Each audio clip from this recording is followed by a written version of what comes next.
Welcome to this video. My name is Laura and I'm a nurse educator. This morning I was taking a look at ChatGPT to see how it might be able to help students with a literature review assignment that they need to do for me. And I ended up having a little bit of an interesting conversation with them. So the first step that students need to do is develop a research question. In this case, I asked ChatGPT to try and figure out how they could maybe find 10 articles that sort of match. And ChatGPT wasn't able to do that because it's not currently able to make a list of articles right now. I also found when I was testing out a previous assignment that ChatGPT was not very good at finding articles. ChatGPT is giving some advice, though, about where you might be able to look for articles that could be helpful for students who are trying to work on an assignment. So I thought to myself, all right, if I'm doing a literature review, what other ways might somebody be able to use ChatGPT? And I ended up asking ChatGPT about a well-worded question, because that's one of the things that I'm grading in the assignment. Now, the questions that ChatGPT came back with were not necessarily bad questions, but they weren't using the guidelines that I wanted my students to be able to use. So, for example, the question, what are the lived experiences of individuals who are experiencing homelessness, might be a good question for some of the students to use if they can find articles. So they came up with a few different ideas, but when I was looking at the ideas, I didn't think it was quite the type of question that I'd want my students asking.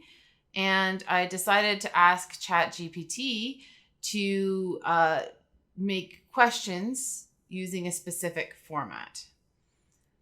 So there's good ideas in the questions. It just doesn't seem to be quite what I was looking for. They are right that qualitative questions should be open-ended and they should be specific enough to allow you to identify articles that all match. And it is good to focus on experience, perspectives, or understandings in the questions. So I'm testing it out here to see if they're familiar with the PCC or the PIC strategy for making qualitative questions, and that comes from JBI. And I noticed that the PIC format didn't come back with what I was looking for. So I'm not sure where ChatGPT is getting that information from. And I didn't really give them a hard time about the PCC format, but that's also not what I was looking for. When I asked ChatGPT to tell me where it got the idea, it didn't give me what I was looking for. Maybe I should have asked for a reference. And it kind of insisted that it means population intervention comparison outcome. And in a qualitative context, that's not what we're looking for. We're not looking for interventions with a comparison and an outcome. So I pulled up the JBI reference on my other screen in order to try and give a link to ChatGPT. I thought maybe if I give them a link, it would, because it's a learning AI, it would update the information. So I thought maybe if I give it a quotation, it would be able to fix things. So one of the things that students need to be able to do in my class is not only write a well-worded question, but identify the different components of it. And if a student were to use this information that ChatGPT is giving to identify the components, they would be labeling them incorrectly. Instead of phenomena of interest, they'd be calling it an intervention.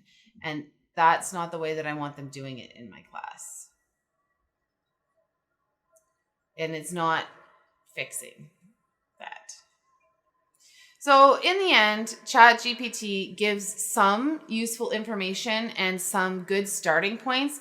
But like everybody's been saying about it, you need to use it critically. You need to think about the information that it's giving you. You need to go and fact check it. And I don't think it's a good replacement for your own critical thinking.